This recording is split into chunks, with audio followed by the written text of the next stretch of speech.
के अध्यक्ष अमित कुमार ने उच्च शिक्षा विभाग द्वारा SCBC स्टाइपेंड के लिए जो नोटिस जारी किया गया है उसकी संपूर्ण जानकारी लाभार्थी विद्यार्थियों को दी। संपूर्ण जागरूकता प्रोजेक्ट बेगमपुरा के बीच में आज मौजूद हुआ हूँ क्योंकि एक मैसेज, एक notice department of higher education का जो हरियाणा के स्टूडेंट्स हैं जो SCBC कैटेगरी से बिलोंग करते हैं, उनमें एक नोटिस वायरल हो रहा है कल से, और हमारे पास काफ़ी सवाल आ रहे हैं कि सर क्या पोर्टल ओपन हो गया है स्कॉलरशिप का SCBC का, और क्या पिछले स्कॉलरशिप मिलेगी, ऐसे ऐसे करके बहुत सारे सवाल आ रहे हैं। तो उनकी जानकारी के लिए आज आपको ज़रूरी सूचना एक देनी है कि वह जो नोटिस है, जो नोटिस मुझे भेजकर आप सवाल कर रहे हैं, वह नोटिस सिर्फ कॉलेजों के प्रशासन और यूनिवर्सिटी के प्रशासन के लिए है जो डिपार्टमेंट ऑफ हायर एजुकेशन ने जारी किया है। देखिए, हर एक चीज़ का सरकार के अंदर एक प्रोटोकॉल होता है जिसे फॉलो करना होता है, जो मेरी समझ कहती है। उसके अंदर क्या होता है, जैसे केंद्र सरकार ने, आपको तो सभी को पता है लॉकडाउन चल रहा है, महामारी फैली हुई है। अब लॉकडाउन के अंदर नियमों के साथ आप बाहर निकल सकते हैं, जिसमें शैक्षणिक संस्थान अभी फ़िलहाल के लिए बंद है, उनके लिए कोई जानकारी नहीं है। परंतु उनका जो ऑनलाइन प्रोसेस है, ऑनलाइन जो काम है, वह निरंतर चलता आ रहा है। तो उसको ध्यान में रखते हुए डिपार्टमेंट ऑफ हायर एजुकेशन, जो हरियाणा की शिक्षा का उच्च स्तरीय विभाग है, तो वह चल रहा है और उसने एक नोटिस जारी किया है जिसके अंदर यह लिखा गया है कि 2019 जो पिछले साल का जो SCBC स्कॉलरशिप का पोर्टल था जो ओपन नहीं हो पाया था, वह इसका कारण उन्होंने यह बताया था कि अभी उसके लिए, उसको स्मूथ बनाने के लिए, सुटेबल बनाने के लिए एक वेबसाइट लॉन्च की जाएगी, जो कि 21 तारीख को हमें जानकारी मिली थी, अभी परसों की बात है, कि वह वेबसाइट लॉन्च हो चुकी है। और उसके अंदर अभी केवल universities, colleges, government aided colleges, government colleges और सेल्फ फाइनेंसिस कोर्सेज वाले कॉलेजेस जिन्होंने अपना रजिस्ट्रेशन DHE के अंदर करा रखा है, कुरुक्षेत्र यूनिवर्सिटी से वे एफिलिएटेड हैं या अदर किसी यूनिवर्सिटी से एफिलिएटेड हैं, तो वह कॉलेज अपना उस नई साइट पे रजिस्ट्रेशन करेंगे। यह नोटिस जारी हुआ है ताकि उनको एक यूज़र ID पासवर्ड बैकएंड पे मिल सके, जिस पर कि बच्चा जब फॉर्म भरेगा तो उसको वेरीफाई कर सके। फिलहाल बच्चों के लिए, स्टूडेंट्स के लिए, विद्यार्थियों के लिए अभी कोई भी नोटिस जारी नहीं किया गया है कि उस पर फॉर्म कब भरना है। जब भी, जो मैं प्रोटोकॉल की बात कर रहा था, जब केंद्र सरकार गाइडलाइन देगी हरियाणा सरकार को, हरियाणा सरकार अपने उच्च स्तरीय शिक्षा विभाग को गाइडलाइन देगी कि आप इस पोर्टल को कैसे चलाएंगे और बच्चों से फॉर्म कैसे भरवाएंगे। वह गाइडलाइन उच्च स्तरीय शिक्षा का जो विभाग है, डिपार्टमेंट ऑफ हायर एजुकेशन, वह कॉलेजों को, यूनिवर्सिटी को देगा। उसके उपरांत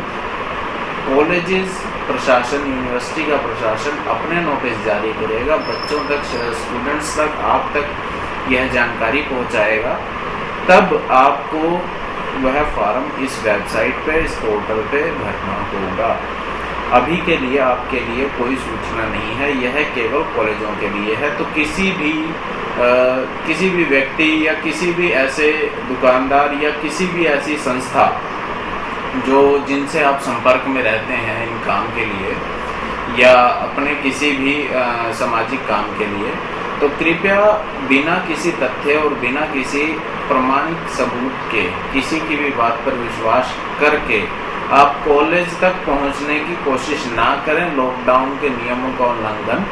ना करें। क्योंकि कई मैसेजेस मुझे ऐसे भी मिले हैं कि क्या सर जी वेबसाइट ओपन हो गई है और हम कॉलेज आके अपने डॉक्यूमेंट्स जमा करवाएं।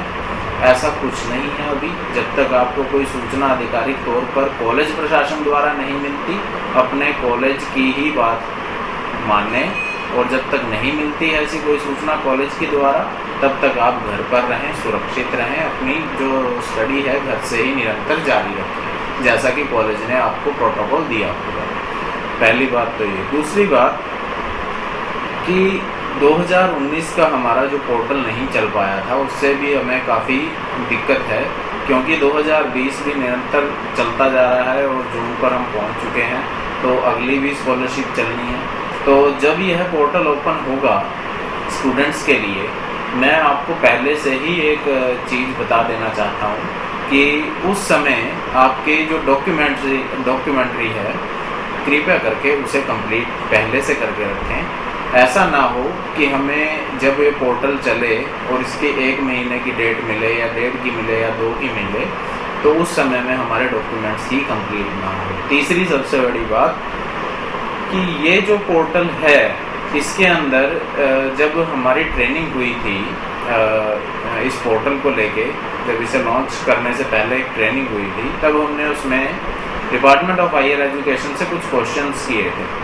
तो जिनमें एक सबसे बड़ा था कि 75% जो अटेंडेंस है, क्या ये पोर्टल ऑनलाइन उठाएगा या फिर कॉलेज को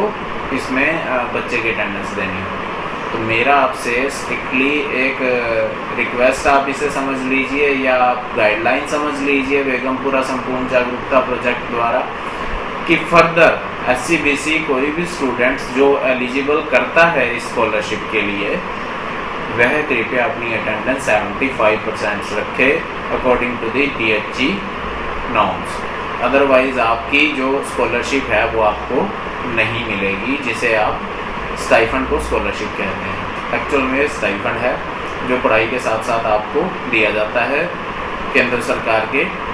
नियमों के द्वारा, जो संविधान में दर्ज है कि हम SC और BC कैटेगरी को आप बढ़ावा देने के लिए, उनको ऊपर उठाने के लिए ये स्टाइफंड चला रहे हैं। तो आप सभी से एक ही अनुरोध कि जितने भी आप स्टूडेंट्स हैं जो इस फॉर्म की वेट कर रहे हैं, तो कृपया करके कोई भी जल्दबाजी में संयम से बाहर आके काम ना करें। तो मेरा आपसे बार बार एक ही चीज़ पर ज़्यादा जोर रहता है कि जब आप ये फॉर्म भरते हैं तो कभी भी अपना मोबाइल नंबर और अपना ईमेल ID खास करके ये किसी और पर्सन की ना दें, और कोशिश करें कि तीनों जो ईयर होते हैं आपके, अगर आप फर्स्ट ईयर में हैं तो कृपया करके जो नंबर आप अभी देंगे वह 3 साल चलता रहे और उसी के ज़रिए आप यह फॉर्म भरें। दूसरी बात, यदि आप ईमेल ID किसी और की दे देते हैं और उस पर